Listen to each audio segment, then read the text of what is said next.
E aí, gente, tudo tranquilo? Professor Igor Moreira novamente com vocês para dar seguimento ao estudo da termologia. Hoje nós vamos começar a trabalhar com a termodinâmica, uma parte da física que teve uma importância gigantesca porque foi a partir do estudo da termodinâmica que foi possível a criação das primeiras máquinas térmicas. Ou seja, Revolução Industrial, olha aqui, ó. Graças à termodinâmica, hein? Então, hoje nós vamos trabalhar com um princípio chamado de primeira lei da termodinâmica, que me diz basicamente o quê? Bom, a primeira lei da termodinâmica me fala que se eu fornecer calor para um gás, esse gás tem duas coisas para fazer com esse calor: realizar trabalho ou incorporar esse calor à sua energia interna. Vamos primeiro pensar nesses elementos constituintes da primeira lei e na termodinâmica como um todo. Bom, gente, o intuito da termodinâmica era fazer o quê? Utilizar os gases como agentes que pudessem realizar trabalho mecânico. O que é realizar trabalho mecânico, professor? Realizar trabalho mecânico é, basicamente, você transformar uma forma de energia em energia cinética, ou seja, gerar movimento. Então, basicamente é isso que eu vou fazer com o gás. Eu vou fornecer uma certa quantidade de calor para ele, uma parte vai ser transformada em movimento, e o que não for transformado em movimento, ele vai incorporar a sua energia interna simplesmente aquecendo. Pronto. Assim, nossa, professor, que fórmula fácil, né? É extremamente simples a fórmula, muito fácil mesmo. Só que o grande detalhe da primeira lei da termodinâmica não é a fórmula em si, é a interpretação dos elementos que constituem a fórmula, é a interpretação do sinal desses elementos, onde cada frase que a questão trouxer para você pode ter um significado de um sinal. Cada detalhe da questão pode ser interpretado de acordo com o sinal, então tem que ficar muito atento a esses detalhes, aos sinais dos elementos. Por exemplo, o calor. De repente eu estou fazendo uma questão de termodinâmica e surge um calor positivo. Isso me indicaria o quê? Que o gás está recebendo calor. Ou surge um calor negativo, isso indicaria o quê? Que o gás está perdendo calor. Ah, beleza. Mas aí nem é sempre que vai vir um sinal. Às vezes a questão vai dizer para você, olha, o gás perdeu tanto de calor. Beleza, aí você vai fazer o seu cálculo e esquece de colocar o sinal negativo. Errou a questão. Ai, professor, é assim, quer dizer que se a questão disser que o gás perdeu calor, eu tenho que me lembrar de colocar o sinal negativo? Tem. É por isso que eu estou dizendo, a fórmula é só um detalhe. Você tem que lembrar, você tem que saber como é que os elementos constituintes da equação da primeira lei da termodinâmica se comportam para que você possa, aí sim, compreender totalmente esse princípio. Então, nós já temos essa informação, nós já gravamos esse detalhe de que sempre que o calor é positivo é porque o gás recebe calor, sempre que o calor é negativo é porque o gás perde calor. Ok? Beleza? Show de bola. O outro elemento aqui da primeira lei, o trabalho. Trabalho é gerar movimento, sim. Só que existe o trabalho negativo e o trabalho positivo. O trabalho positivo é a favor do movimento, o trabalho negativo é contra o movimento. Lembre, o meu elemento trabalhante é o gás. Então, se eu digo que o trabalho é positivo, é porque o gás realizou o trabalho. O gás é o agente que está fazendo o trabalho. Ele está empurrando para gerar movimento, portanto, ele está passando por um processo de expansão. Já se eu digo que o trabalho é negativo, quer dizer que o trabalho é realizado sobre o gás. Trabalho realizado sobre o gás quer dizer o quê? Que o gás está passando por um processo de contração. O gás não está mais empurrando. O gás está sendo empurrado. E ele vai me dizer isso na questão, professor? Ele pode lhe dizer no enunciado. Ó, o gás expandiu, ó, o gás contraiu. Ou às vezes não. Às vezes você vai ter que interpretar pelo gráfico se o volume está aumentando ou se o volume está diminuindo. Ok? Aí vem outra parte muito importante da análise desses sinais. O cálculo do trabalho.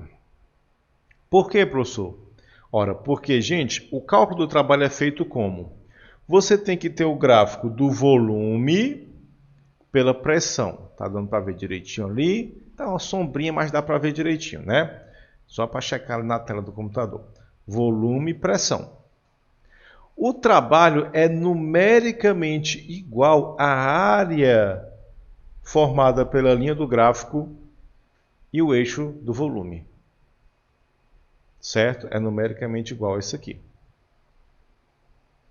Tá, por que você falou que eu tenho que prestar atenção no gráfico, então, na hora de calcular o trabalho? Porque vai vir uma setinha aqui mostrando como é a transformação. Se a setinha mostrar o volume aumentando, maravilha, você calcula a área e deixa o valor positivo.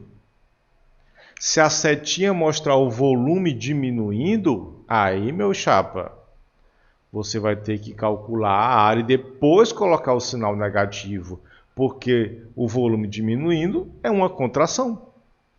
Isso significa que você tem um trabalho negativo. E se eu esquecer, professor, de colocar esse sinal negativo, se eu não observar a setinha, também perdeu a questão.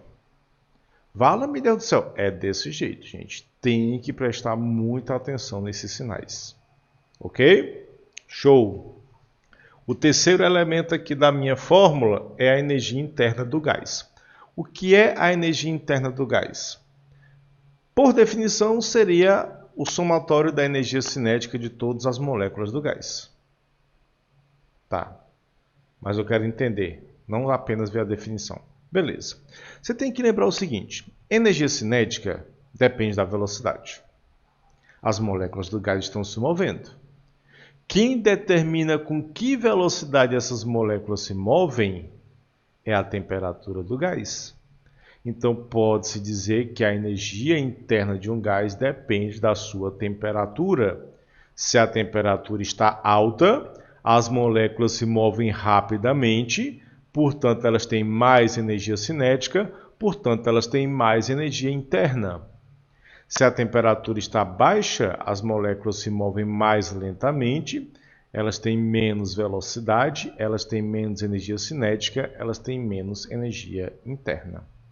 É tanto que nós temos uma expressão para determinar a energia interna para gases monoatômicos, onde você repara, se eu digo que a energia interna do gás é 3 meios de nRT, isso daqui é constante. Depende apenas da temperatura. E é claro, pela equação de Clapeyron, eu poderia também escrever dessa forma a expressão. Ok?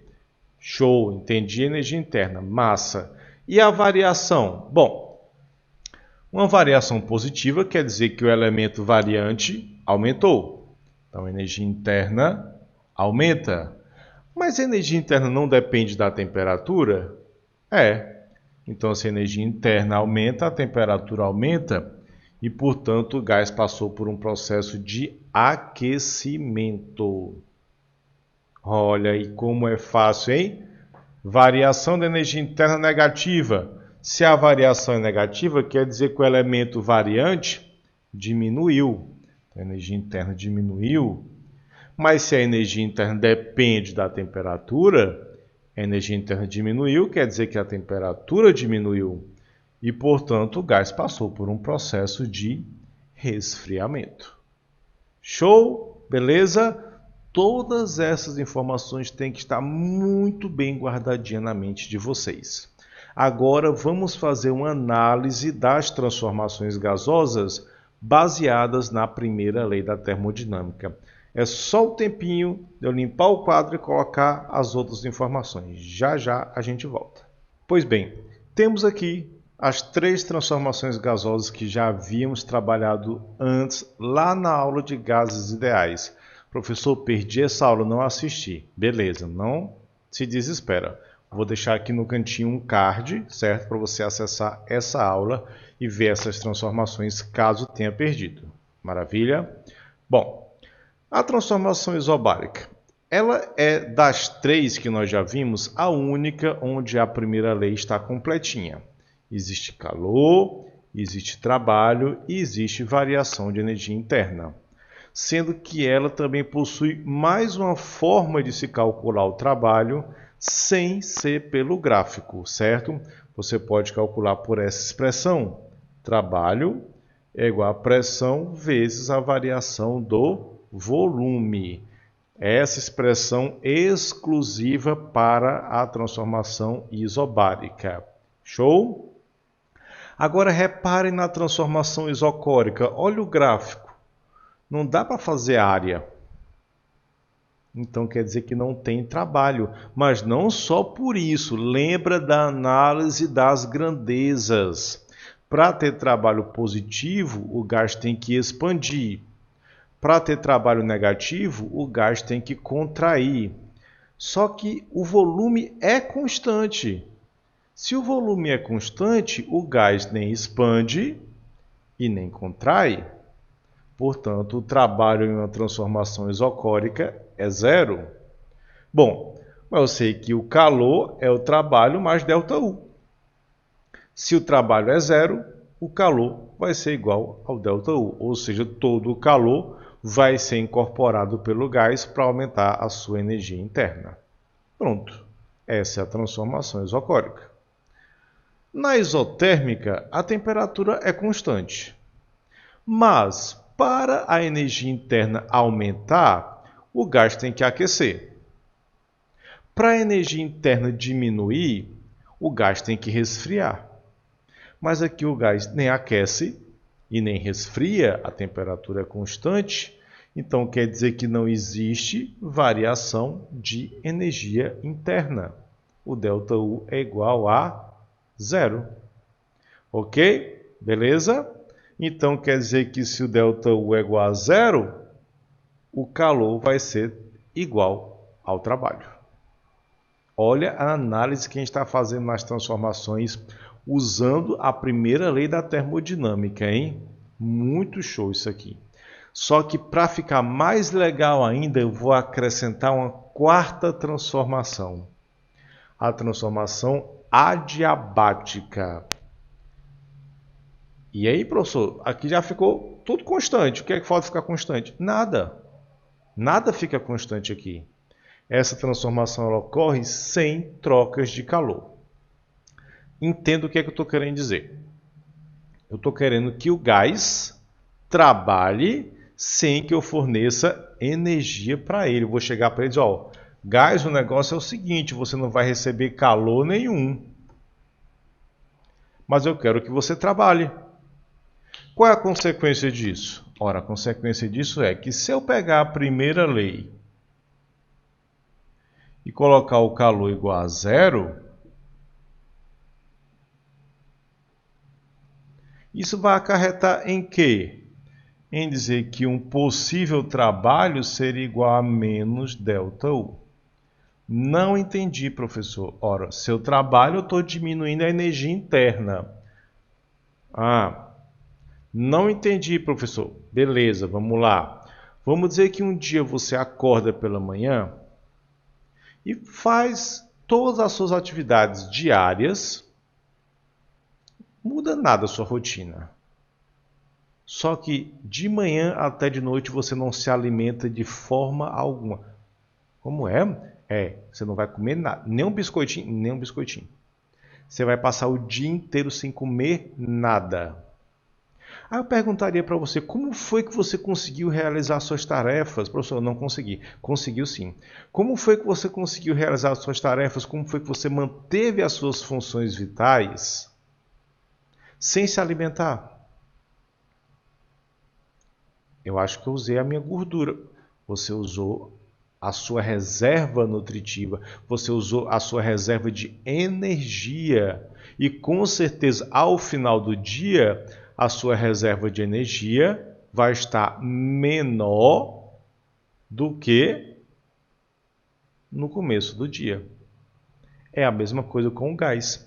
Eu não estou fornecendo alimentação nenhuma para ele, eu não estou fornecendo energia nenhuma para ele. Se eu quiser que ele trabalhe, ele vai ter que usar a energia que ele já tem armazenada. Ou seja, a energia dele vai diminuir, não vai? Vai. E o que acontece quando a energia do gás diminui? Ele resfria. Então, em uma transformação adiabática, sempre que o gás realizar trabalho, ele vai esfriar.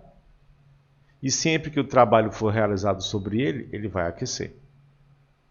Professor, você poderia me dar um exemplo de uma transformação adiabática? Perfeitamente. Qualquer aerosol. Bom ar, inseticida, qualquer coisa. Fique lá xeringando direto. Você vai perceber que a lata começa a ficar fria. Porque quando o gás sai da lata, ele expande. Só que ele expande sem receber calor. Então ele expande usando a própria energia interna dele. E por isso que vai resfriar. Show? Beleza, gente? Então essa é a essência da primeira lei da termodinâmica. Eu espero sinceramente que tenha ficado claro. Qualquer dúvida pode deixar aqui nos comentários. Se você curtiu essa aula, deixe um like, se inscreva no nosso canal para fortalecer o nosso trabalho e nos vemos na próxima aula. Valeu e até lá!